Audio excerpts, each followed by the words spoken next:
Hello guys, welcome to our YouTube channel, and today we are going to learn how to find out recently deleted apps, games of Google Play Store history. So let's get started. So to find out your all deleted apps or games from Google Play Store, what you can do is just simply open up your Play Store application. After opening up your Play Store application, just tap on your profile icon and then tap on Manage Apps and Device. After tapping on Manage Apps and Device, head over to this Manage, and after heading over to this Manage, now you can find every single apps and games that are in your device and that you need to update. So these are all the apps and games that are in your device. So now to check all deleted apps or games, what you can do is just simply tap on Install, and after tapping on Install, just select this option which is not installed. And after selecting not installed, these are all the apps that are deleted in your device.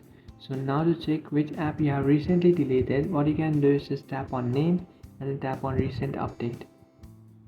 After tapping on recent update, these are the all apps that you have just recently deleted from your device.